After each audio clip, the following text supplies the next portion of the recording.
명절 잘 보내셨습니까? 얼굴들이 다 같이 정말 조금 피곤하지만 다 빛나는 것 같아요. 가족의 사랑의 힘이 크지요. 오늘 요한복음 강해 설교 마지막 시간입니다. 요한복음 강해 설교가 언제 시작된지 기억나십니까? 2016년 9월 25일에 시작해서 이제 오늘 마칩니다. 첫 설교가 이 생명은 사람들의 빛이라 이렇게 시작해서 오늘 요한복음 53강인데 내가 나를 더 사랑하느냐로 마칩니다. 무려 1년 4개월 동안 요한복음 말씀으로 함께 은혜를 나누게 하신 하나님께 감사합니다. 다음 주부터는 이제 그 여호수아서 말씀을 가지고 함께 은혜를 나누고자 합니다. 지금까지 나누었던 요한복음 말씀을 다시 한번 이제 정리하도록 하겠습니다. 요한복음은 다른 복음서와는 달리 7개의 기적만을 소개하고 있습니다. 기억나십니까? 맨 먼저 요한복음에 나오는 7가지 기적, 물을 포도주로 변화시킨 기적이죠. 그 다음에 왕의 신하의 아들을 고치는 기적, 그 다음에 38년 된 병자를 고치셨고 오병이어로 5,000명을 먹이셨고 물리를 걸으셨고 태어나면서부터 소경으로 태어난 그 눈을 뜨게 했고 그 죽은 나사로를 살리는 기적. 다른 복음서를 보면 그 귀신도 축사하고 많은 그 병을 고치는 그런 기사들이 나오고 또 예수님의 행적을 어떻게 보면은 굉장히 그 일대기적으로 어떤 그런 것을 가지고 기록했는데 요한복음은 특별히 7가지 기적만 의도적으로 배열했습니다. 매우 그런 부분에서 보면 요한복음은 굉장히 다른 복음서와는 다르죠. 그래서 마태, 마가, 누가를 공관복음서라고 그러고 요한복음을 제4복음서라고 그렇게 부릅니다. 특별히 요한복음에는 공관복음서에 없는 내용의 90%가 나옵니다. 그러니까 좀 나는 복음서에 없는 내용을 좀 더 읽고 싶다 하면은 요한복음을 좀 읽으면은 됩니다. 무엇보다도 요한복음에 보면 가나안 혼인잔치 기적, 베데스다 못에서 38년 된 병자의 치유 이야기, 죽은 나사로가 살아나고 니고데모 이야기, 선한 목자 이야기, 사마리아 여인의 이야기, 참포도나무, 보혜사 성령 등은 요한복음에만 나오는 그런 이야기들입니다. 그래서 요한복음은 여러 가지 면에서 차별성이 있다는 것이죠. 무엇보다 요한복음은 예수님이 하나님과 동일한 분이시요 창조주 하나님이심을 처음 1장 1절부터 선언하고 있습니다. 우리 같이 한번 요한복음 1장 1절에 3절을 큰 목소리 있습니다. 시작. 태초에 말씀이 계시니라. 이 말씀이 하나님과 함께 계셨으니 이 말씀은 곧 하나님이시니라. 그가 태초에 하나님과 함께 계셨고 만물이 그로 말미암아 지은 바 되었으니 지은 것이 하나도 그가 없이 된 것이 없느니라. 아멘. 그러니까 요한복음은 예수님을 태초부터 하나님과 함께 계셨던 말씀이다. 그분은 하나님이시다 뿐만 아니고 만물이 그로 말미암아 지은 바 되었다. 하나님은 예수님은 창조주이시다.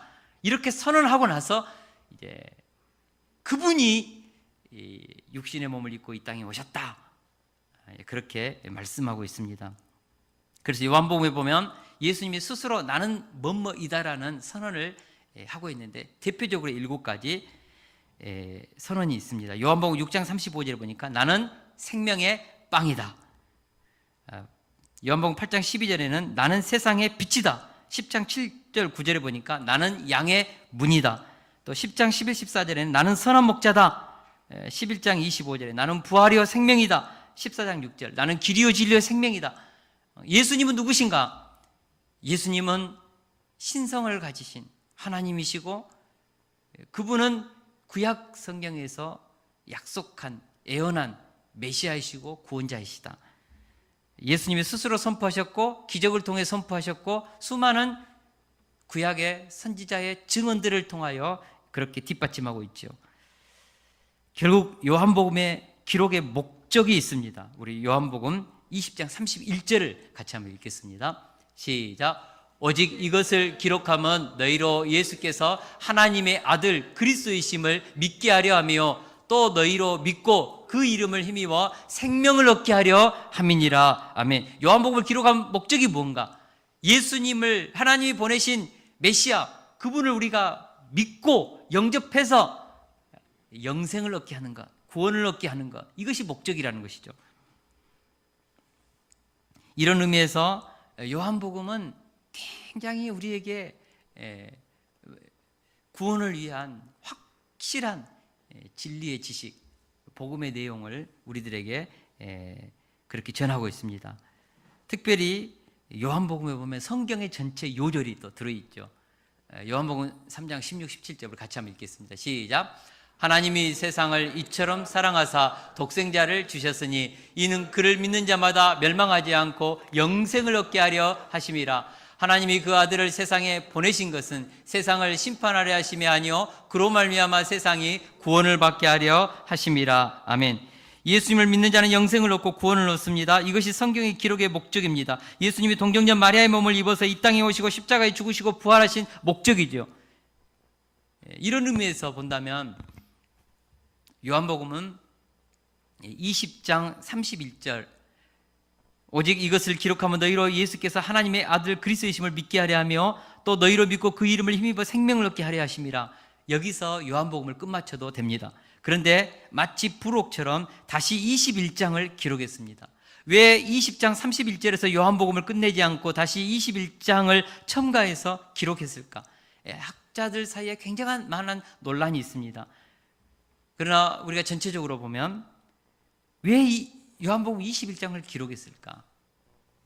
그것은 예수님을 3번 부인하고 마지막에는 저주까지 하면서 부인했던 베드로의 실패한 신앙을 만회시켜 주시기 위해서, 무엇보다 제자들이 예수님을 버리고 도망쳤는데 그 제자들의 상처난 마음을 회복시켜 주시고, 무엇보다도 예수님과 깨진 사랑의 관계성을 회복시키고 나서 새로운 사명을 주심으로 새 출발을 하도록 하기 위해서 기록했다. 특별히 요한복음 21장을 통하여서 우리는 베드로의 수제자로서 앞으로 교회를 앞으로 섬겨야 될 최고의 지도자로서의 그 목양권, 이것을 회복시켜 주시는 그 주님을 보게 되고, 그것을 다시 우리 주님부터 위임받았음을 또 가르쳐 줍니다. 우리가 이 요한복음 21장을 이제 읽으면요, 그런 감동을 받습니다. 요한복음 13장 1절에 보니까 세상에 있는 자기 사람들을 사랑하시되 끝까지 사랑하시니라. 예수님께서 그랬지 않습니까? 그러니까 우리 예수님은요, 택한 자녀들을 사랑하시되 끝까지 사랑하십니다. 할렐루야. 우리를 포기치 않고 변함없이 사랑하십니다. 그래서 요한복음 21장을 읽으면 특별히 신앙에 실패하고 하나님 앞에 사랑에 실패하고 마음이 어렵고 힘들 때 요한복음 21장을 읽으면 회복이 되는 것이죠. 치유가 되는 것이죠. 그 주님의 절대한 끝없는 사랑 앞에 무릎을 꿇게 되는 것이죠. 오늘 요한복음의 결론인 내가 이 사람들보다 나를 더 사랑하느냐는 이 예수님의 질문에 내가 주님을 사랑하는 줄 주님께서 아십니다 라고 베드로처럼 답하면서 예수님의 놀라운 사랑의 세계로 우리가 나아갈 수 있기를 기도합니다. 오늘 20장에는 3가지로 좀 같이 은혜를 나누고자 합니다. 첫째로 예수님은 제자들의 실패를 만회시켜 주셨습니다. 우리 다 같이 1절을 같이 한번 읽겠습니다. 1절 말씀 시작. 그 후에 예수께서 디베라 호수에서 또 제자들에게 자기를 나타내셨으니 나타내신 일은 이러하니라. 아멘.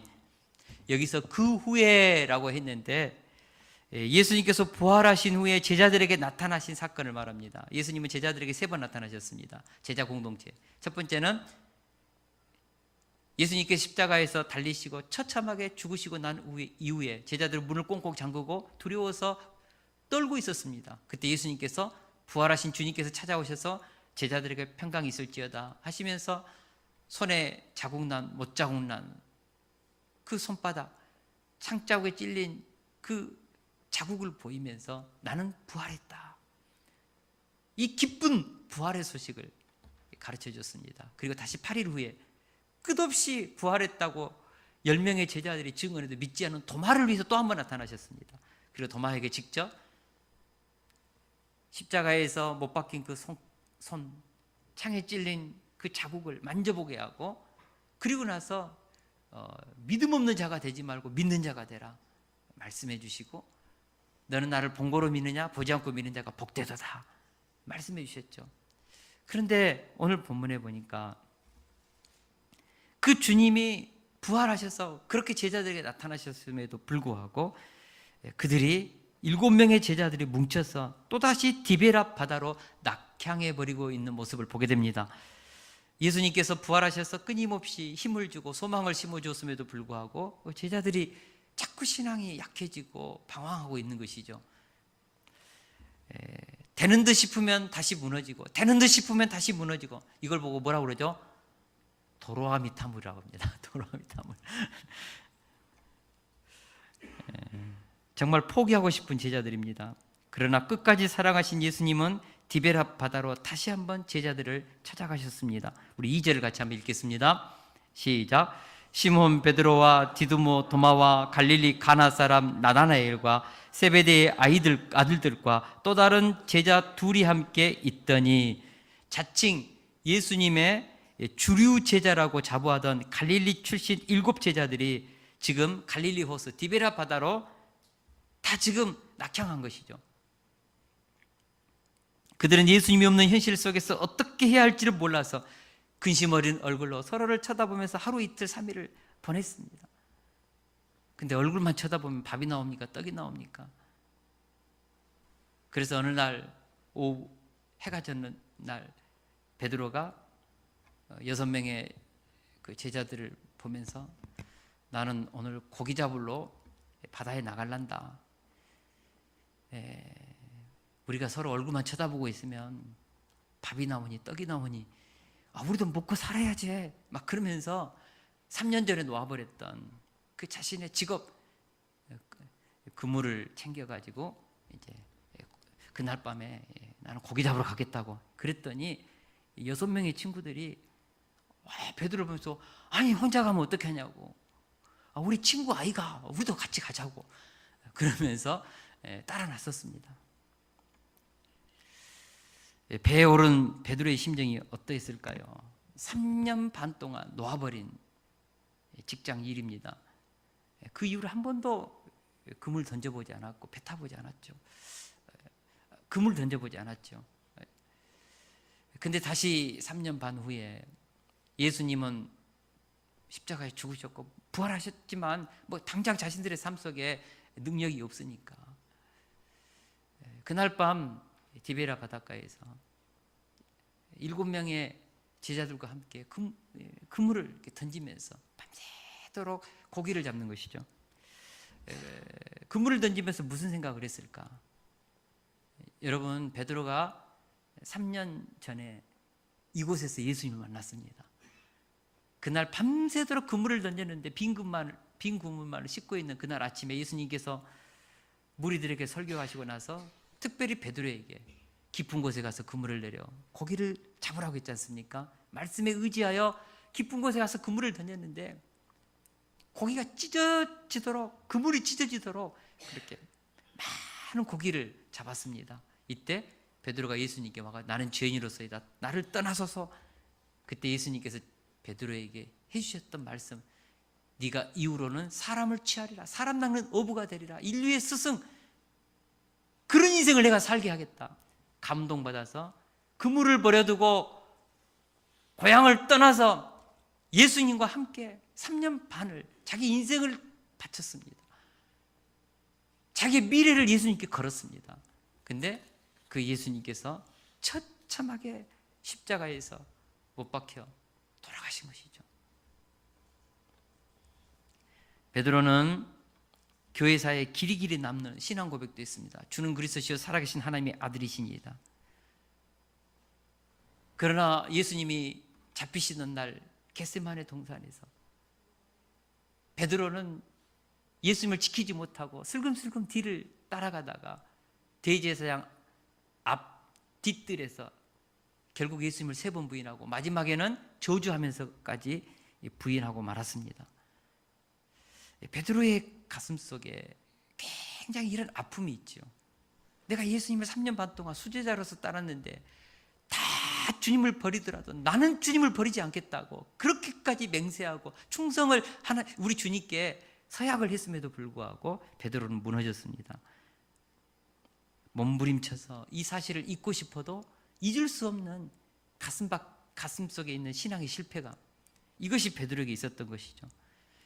그래서 그날 그 디베라에서 그물을 던지면서 복잡한 생각들이 많았을 것입니다. 제가 생각해 봅니다.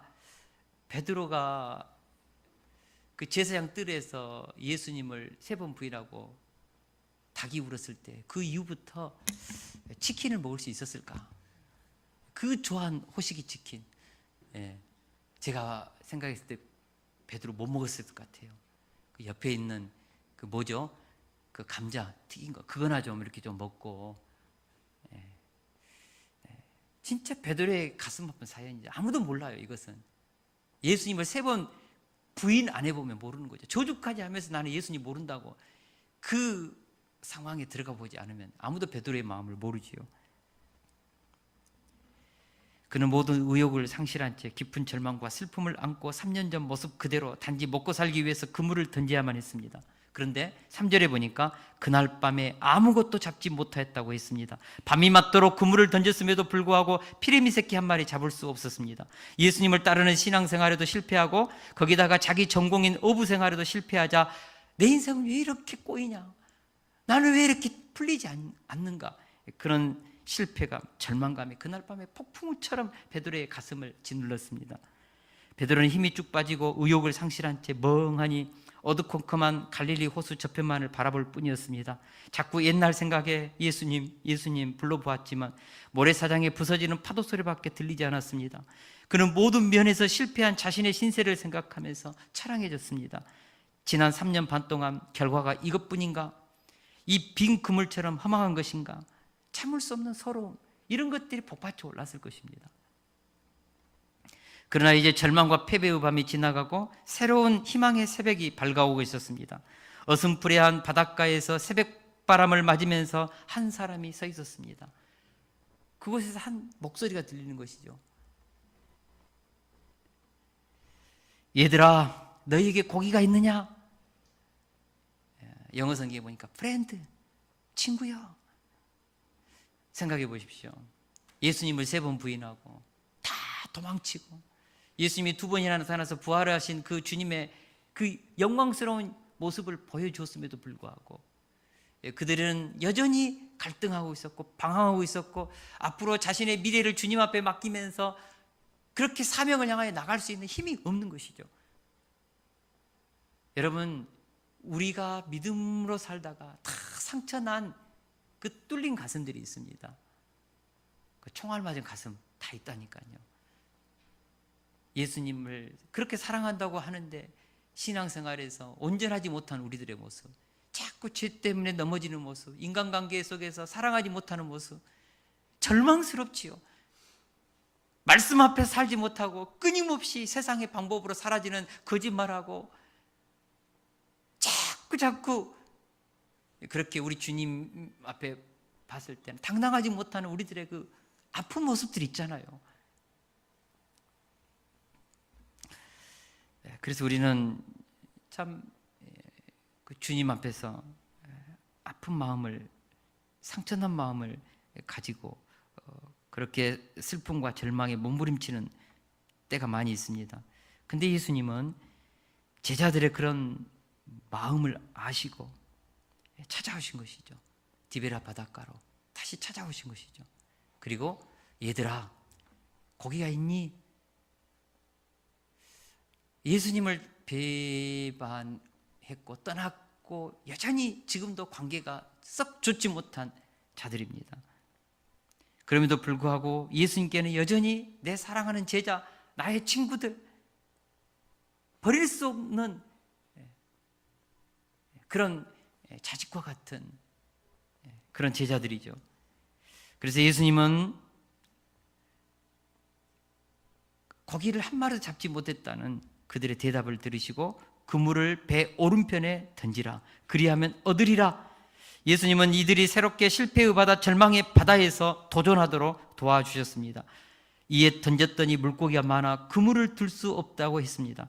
예수님의 말씀에 순종하여 그물을 던지자 놀라운 일이 일어난 것이죠. 큰 고깃대가 갑자기 여기저기서 순식간에 몰려와서 그물에 막 잡히기 시작하는데요, 바닥바닥바닥 뛰는 고기들이, 뭐 피레미가 아니고요, 막 이런 고기들이, 막 횟감들이 막 그냥 막 들어오는 거예요. 막 100마리, 막 153마리 세보니까, 어떻게 그 틈에 다 고기 세봤는지 모르겠어요. 근데 좌우간 153마리 가득하게 그 그물을 들 수 없을 정도로 많은 고기가 잡혔던 것이죠. 예수님은 3년 전 베드로가 처음 예수님을 만났을 때 자신들의 그 빈 그물을 다시 가득 차게 해주셨던 그 예수님, 자신의 실패를 만회시켜 주셨던 그 주님, 다시 3년 후에 또다시 이 디베라 바닷가에서 또다시 실패를 만회시켜 주시는 그 주님을 만나게 된 것입니다. 예수님은 제자들을 처음처럼 도와주시고 처음처럼 사랑하셨습니다. 그리고 끝까지 사랑하셨습니다. 예수님, 우리가 주님을 멀리 떠나 절망의 끝, 자학의 모퉁이에 있을지라도 거기까지 친히 찾아오십니다. 나를 택하사 나와 함께 하시고 나를 도와주십니다. 때로 우리가 주님을 놓쳐 방황하고 있을지라도 주님의 의로운 손으로 언제든지 우리를 붙들어 주십니다. 예수님은 제자들에게 나는 포도나무에 너희는 가지니 그가 내 안에 내가 그 안에 거하면 사람이 열매를 많이 맺나니 나를 떠나서는 아무것도 할 수 없음이라고 말씀해 주셨습니다. 여러분, 왜 제자들이 그날 밤새도록 고기를 잡았는데, 그것도 장경 7명이 디베라 바닷가에서 업으로 전문가들이, 여러분 낮에는 잘 안 잡힙니다. 배의 그 그림자 때문에 물고기가 도망간다고 그래요. 근데 밤에는 그냥 그물을 던지면요, 밤새도록 던졌는데 한두 마리 안 잡혔겠어요? 그잖아요. 안 잡힌 게 기적이죠. 7명이 막 돌아가면서 했는데도 저는 그게 안 잡힌 게 기적이라고 봐요. 근데 우리 주님께서 안 잡히게 하신 것이죠. 우리 예수님을 떠나서, 사명을 떠나서 세상에 아무리 그물을 던져봐야 잡히지 않습니다. 이것이 우리의 운명입니다. 예수님의 사랑을 받고 택함을 받고 창세전부터 하나님의 자녀로 선택받은 우리는요, 주님을 떠나서는 아무것도 할 수 없게 하십니다. 세상 사람들은 세상의 방법으로, 자신의 지식으로, 능력으로 그물을 던져서 만선을 하고 고기를 낚습니다. 이번 평창 올림픽 보니까 예수님 안 믿어도, 기도 안 해도요, 금메달 땁니다. 여러분, 열심히 노력하면요, 열심히 훈련하면요, 세상에서 금메달 딸 수 있습니다. 재벌될 수 있습니다. 수능 1등 할 수 있습니다. 기도 안 해도요, 예수님 안 믿어도 할 수 있습니다. 그러나 하나님의 사람들은 예수님을 떠나서 스스로 뭔가를 성공을 이루고 이 땅에서 자신의 영광을 구하려고 하면요, 주님이요, 고기가 들어가지 않도록 빈 그물이 되게 하십니다. 이것이 우리를 향한 사랑이지요. 우리는 하나님의 사랑 안에서, 믿음 안에서 살도록 지음받은, 하나님의 영광을 위해서 살도록 부름받은, 하나님의 뜻을 위해서, 구속사를 위해서 부름받은 인생이기 때문에 요나가 다시스로 가도요, 풍랑의 통하에서 그렇게 고난의 바닷속으로 들어가는 것이죠. 이것이 우리 운명이라니까요. 그러나 순종해서, 말씀에 순종해서 그물을 내리면 언제 그랬다는 듯이 그물이 찢어지도록 고기가 들어옵니다. 이것이 우리 인생입니다. 여러분, 그리스도인들은, 하나님의 사람들은 우리가 말씀을 붙잡고 기도하고 주님을 의존하고 하나님의 영광을 위해서 결단하고 나가면요, 모든 부분에서 기적이 나타납니다. 은혜가 임합니다. 능력이 임합니다. 여러분, 우리가 능력이 없어서 실패한 것이 아니고요, 우리가 노력하지 않아서 빈 그물이 되는 것이 아닙니다. 우리 주님을 우리가 온전히 의지하지 않고 세상의 방법으로 사니까 주님이 때리시는 것이죠. 막으시는 것이죠. 이것이 우리를 향한 하나님의 사랑입니다. 할렐루야.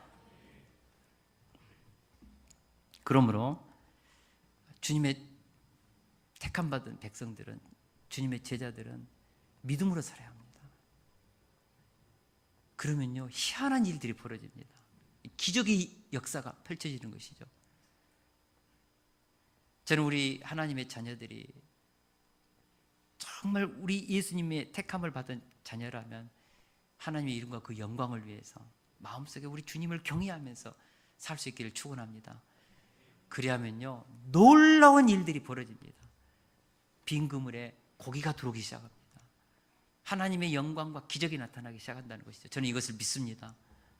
제자들은 예수님 안에서 말씀에 순종했을 때 그들의 그물에 고기가 가득 찼다는 이 사실, 그리고 그들의 실패를 만회했다는 이 사실, 이것을 가르쳐 주는 것이죠. 우리는 하나님께 부름받은 영광스러운 하나님의 자녀인 것을 잊지 맙시다. 우리는 생명을 살리고 하나님의 나라를 세우고 구속사를 위해서 부름받은 이 땅에 하나님의 영광스러운 백성인 것을 잊지 맙시다. 둘째로, 변함없는 사랑으로 상처난 마음을 치료해 주셨습니다. 제자들이 신나게 은빛 물고기를 걷어 올리고 있을 때 요한이 소리쳤습니다. 주님이시다. 저분은 주님이시다. 다 고기에 그냥 입이 떡 벌어지고 황홀해가지고 우와 하고 있을 때 요한만 우리를 그물에서 이 고기를 잡게 하신 그분이 주님이시다. 부활하신 우리의 주님이시다. 알아본 것이죠. 이때요, 베드로가 무의식적으로 그날 울통을 벗고 있었거든요.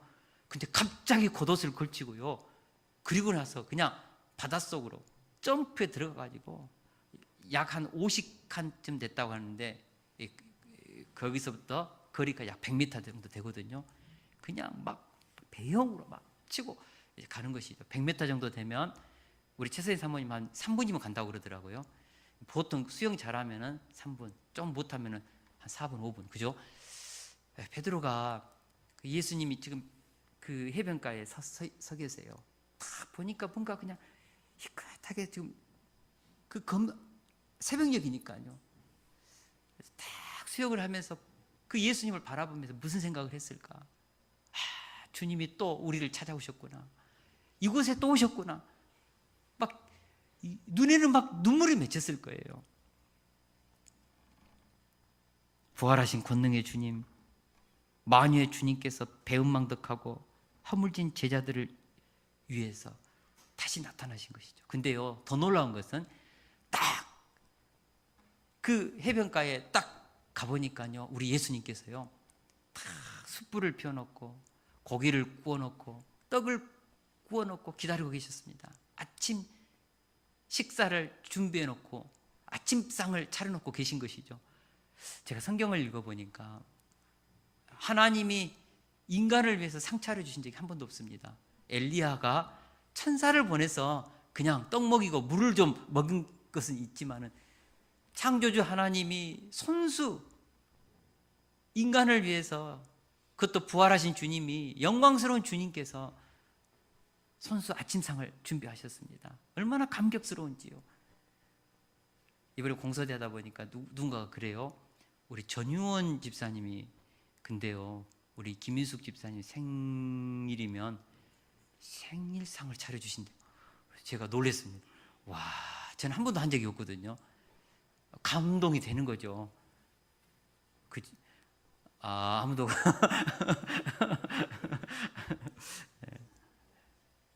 그래서 저도 이번에 명절에 어떻게 한번 아내를 위해서 좀 이렇게 좀 한번 상 한번 차려볼까 해도 이게 그래도 아침 한번 차렸는데 설거지는 부지런히 했고, 근데 진짜 우리가 생일상 이렇게 해주는 거 감동이 되잖아요.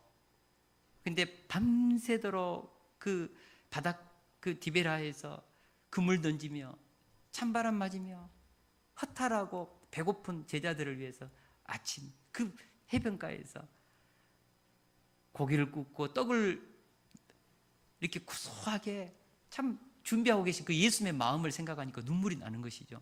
근데요, 베드로에게 진짜 가슴 아픈 것은 뭐죠? 몇 주 전에 베드로가 그 예수님이 피워놓은 그 숯불 장작 그 불을 쬐다가 계집종 앞에서 예수님을 저주하면서 부인했습니다. 근데 베드로가 떡도 보였겠지만 하필이면 주님께서 이 장작더미로 불을 펴놓고 기다리는데 딱 그 생각이 드는 것이죠. 내가 부를지에다가 주님을 저주하면서 부인했는데, 그러면서 그 기쁜 얼굴로 주님 앞에 왔다가 고개를 푹 숙이고 정말 말없이 그렇게 눈빛도 주님과 맞추지 못하고 고개를 숙이고 있으니까 제자들이 막 노를 져가지고 와보니까 분위기가 묘한 거예요. 이때 예수님께서 베드로의 그런 마음을 아시고 지금 잡은 생선 좀 가져오라고 하시면서 분위기를 바꾸셨습니다. 그리고 와서 조반을 먹으라고 하시면서 춥고 배고픈 제자들을 위해서 손수 준비한 따뜻한 아침 식사를 대접하셨습니다. 이 예수님은 우리가 어떠한 죄와 허물 가운데 있을지라도 와서 조반을 먹으라 하시는 사랑의 주님이십니다. 와서 조반을 먹으라, 이 말씀은 내게로 와서 나의 용서의 조반, 사랑의 아침 식사, 은혜의 아침 식사를 먹으라는 주님의 초청이시죠. 사랑하는 예수님은 배반한 죄의식에 눌리고 실패와 절망감에 짓눌려 제자들의 그 짓눌려 있는 제자들을 위해서 새벽 이른 아침 아무도 일어나지 않는 그 조용한 그 디베랴 바닷가에서 피치 파티를 준비하신 것이죠. 이것은 흡사 천국 잔치와 똑같습니다. 우리가 이 땅에서의 삶을 마치면 하나님께서 새하늘 새 땅을 가지고 오실 때 우리를 위해서 천국 잔치를 준비하시고 와서 먹으라. 저는 그날이 있을 줄로 믿습니다. 제자들은 예수님을 배반하고 도망갔습니다. 그러나 예수님의 사랑은 예전이나 지금이나 조금도 변함이 없으셨습니다.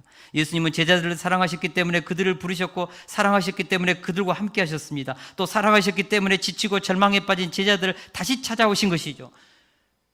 여러분, 3번이나 찾아가셨습니다.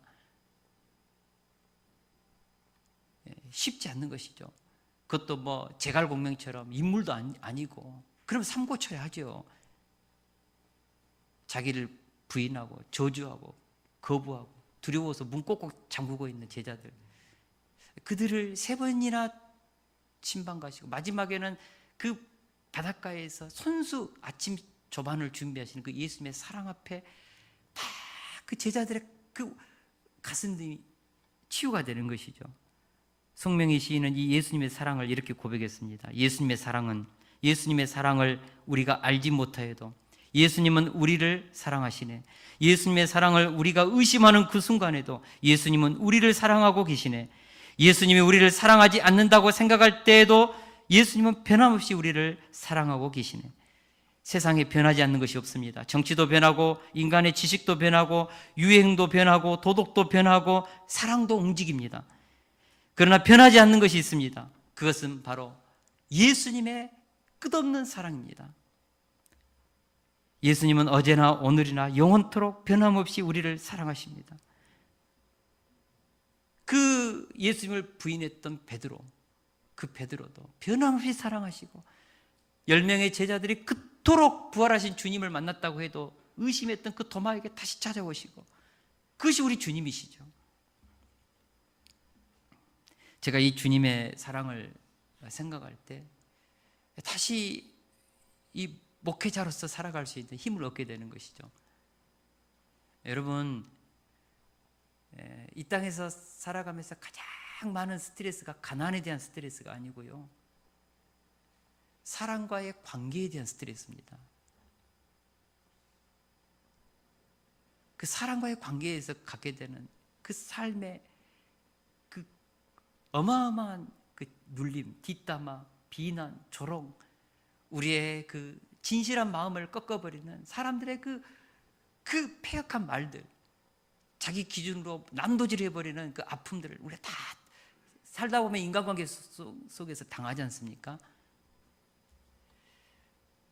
그러나 예수님은 그런 우리를, 예수님을 향하여서 그렇게 많은 배반의 것들을 주님께 드렸다 할지라도 변함없이 두 팔 벌려 우리를 기다리고 계시는 주님, 십자가에서 못 박히신 그 손으로 떼어주시는, 떡을 떼어주시는 그 주님의 용서의 사랑, 사랑과 은혜의 고기를 마음껏 먹도록 아침 조반을 준비하시고 그 고기를 직접 가시를 발라주시고 먹이신 그 주님의 사랑을 오늘 우리 모두가 만날 수 있기를 축원합니다. 마지막으로 베드로와의 깨진 사랑의 관계를 회복시켜 주셨습니다. 지금까지 예수님께서 베드로에게 자신의 변함없는 사랑을 보여주신 것이죠. 야고보서의 고린도전서 15장에 보니까 예수님은 제자들에게 3번 찾아가고 한 번은 베드로에게 1대1로 나타나셔서 베드로와 대화를 하셨습니다. 어떻게 보면 예수님은 끊임없이 베드로를 사랑하신 것이죠. 이로써 베드로를 향한 예수님의 마음은 변함이 없다는 것을 보여주셨습니다. 이제 베드로의 차례가 되었습니다. 예수님은 베드로에게 질문합니다. 우리 다 같이 15절을 같이 읽습니다. 시작. 그들이 조반을 먹은 후에 예수께서 시몬 베드로에게 이르시되 요한의 아들 시몬아 내가 이 사람들보다 나를 더 사랑하느냐 하시니 이르되 주님 그러하나이다. 내가 주님을 사랑하는 줄을 주님께서 아시나이다. 이르시되 내 어린 양을 먹이라 하시고 예수님은 베드로에게 내가 이처럼 너를 사랑한다. 네가 나를 비록 3번 부인했다 할지라도 사명을 버리고 낙향했다 할지라도 나는 너를 변함없이 사랑한다. 그리고 질문을 던지는 것이죠. 나는 이렇게 너를 사랑하는데 너는 나를 이 사람들보다 더 사랑하느냐? 너도 역시 나를 사랑하지? 물으셨습니다. 이제 베드로의 대답할 차례가 되었습니다.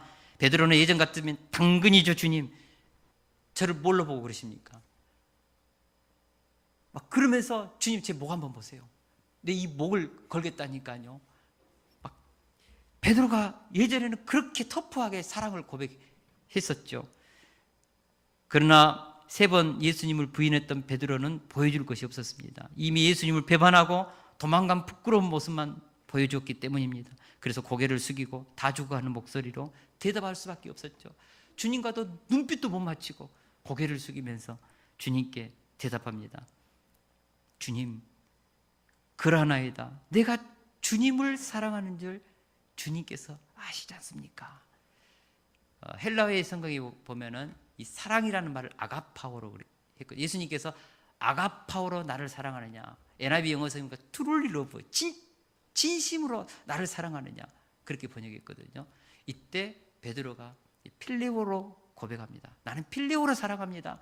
절대적인 하나님의 그 성숙한 완전한 사랑이 아닌 인간들이 사랑했던 친구들까지 사랑, 그 우정의 사랑으로 주님을 사랑합니다.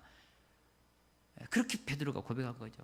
근데 또 두 번째, 또 아가파오로 나를 사랑하냐고 물었습니다. 또 베드로가 필레오로 대답합니다. 나는 주님을 필레오로 사랑하는데, 근데 그것도 온전하게 말하지 못하고 자신 있게 말하지 못하고 내가 그렇게 사랑하는 줄, 필레오로 사랑하는 줄 주님 아시지 않습니까? 3번째, 또 네가 나를 사랑하느냐? 이때는 베드로가 죽을 맛이었습니다. 그래서 예수님은 전지하시지 않습니까? 내 마음 모든 것을 엑스레이처럼 다 찍어보고 다 알지 않습니까? 그러면서 나는 필레오로 사랑합니다. 근데 3번째 예수님이 베드로에게 물을 때 필레오로 나를 사랑하느냐고 물으시거든요. 이때 베드로가 필레오로 사랑합니다 라고 대답을 했지요. 베드로는 간접적이고 우회적으로 대답했습니다. 정말 터프가이 다혈질 베드로의 대답같이 이때는 우울질 대답인 것 같아요. 진짜 고개를 숙이고 어쩔 줄을 모르고 그러나 진짜 사랑했습니다. 너무너무 사랑했습니다. 예전과 같이 말한다면 지금이라도 목숨을 걸 수 있죠. 그런데 지금은 그렇게 대답 못해요. 자기의 본성을 아니까, 사랑에 실패를 했으니까. 그렇지만은 진짜 사랑했습니다. 필레오로 했던 주님을 위해서 사랑했지요. 근데요, 예수님이 3번이나 그 예수님께 대한 질문을 던지면서 베드로의 가슴을 치유하기 시작하죠. 여러분, 베드로는 3번 예수님을 부인하고 마지막에는 저주하면서 부인했습니다. 이제 다시 사랑 고백을 하면서 주님과의 사랑의 관계성을 그렇게 해서 회복시키는 것이죠. 여러분, 누군가가 배신을 했어요. 근데 그 배신 당한 사람이 그 사람 배신한 사람에게 찾아와가지고 인간관계를 회복하려고, 사랑의 관계를 회복하기 위해서 나는 너를 사랑한다, 용서한다, 너도 나를 사랑하니라고 물어주면요, 얼마나 고맙겠습니까? 얼마나 고맙겠어요. 그죠? 근데 예수님이 베드로에게 그 일을 해주시는 것이죠. 이렇게 해서 예수님은 베드로와의 관계성을 회복하셨습니다.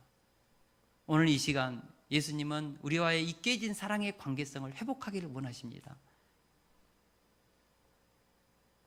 근성아, 네가 이 사람들보다 나를 더 사랑하느냐? 성철아, 네가 자식들보다 주님을, 나를 더 사랑하느냐? 어떤 분은 진짜 부모에 대한 그 지극한 사랑 때문에 갈등하는 분도 있죠. 누구야? 너는 너희 부모보다 나를 더 사랑하느냐? 이 질문을 던지는 이유가 무엇입니까?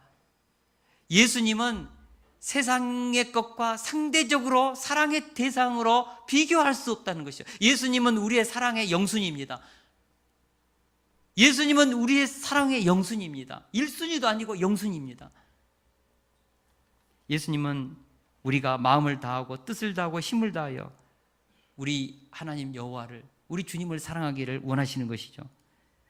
우리를 목숨을 주시기까지 사랑하신 주님은 나의 모든 마음과 뜻과 힘과 청춘을 다 바쳐서, 인생을 다 바쳐서 우리 주님을 사랑하기를 원하시죠. 제가 이런 말을 드리면 어쩔게 생각할지 모르겠어요.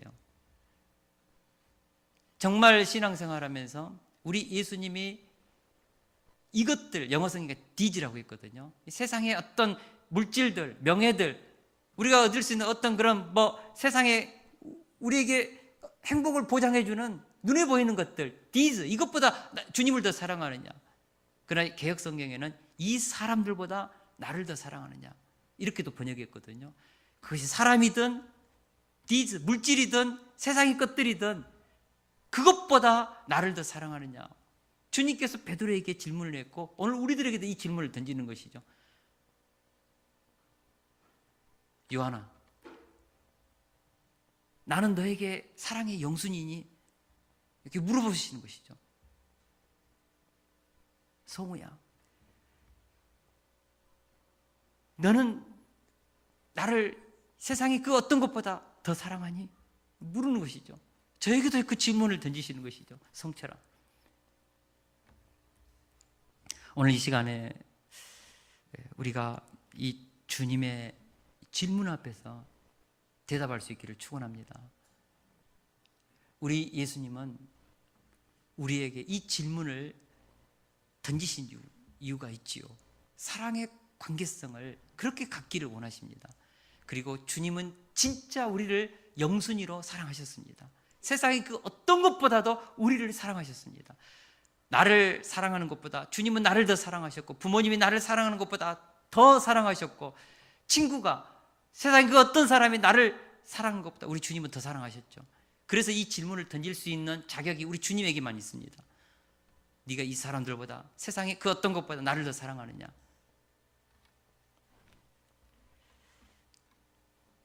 오늘 이 시간 주님과의 사랑의 관계성 속에서 죄로 아파하고 배신으로 상처난 우리의 아픈 심령이 회복될 수 있기를 축원합니다.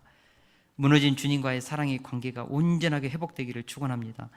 이 시간에 과거의 허물과 실수로, 죄로 인하여서 감히 주님 앞에 나오지 못하고 있는 분들이 계십니까? 왠지 자신감이 없어서 쭈삣쭈삣 뒤로 물러나 계신 분 계십니까?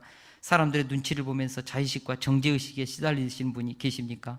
예수님 앞에 나와서, 담대하게 나와서 사랑 고백할 수 있기를 기도합니다. 주여, 그러하여다 내가 주를 사랑하는 줄 주님께서 아십니다.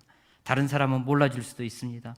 다른 사람은 이런 나를 비웃을 수도 있습니다. 그러나 주님은 우리의 고백을 듣고 우리를 믿어주십니다. 비록 과거에 실수가 많을지라도, 앞으로 또 실수하고 넘어질지라도 주님은 그래도 우리를 믿어주시고 받아주십니다.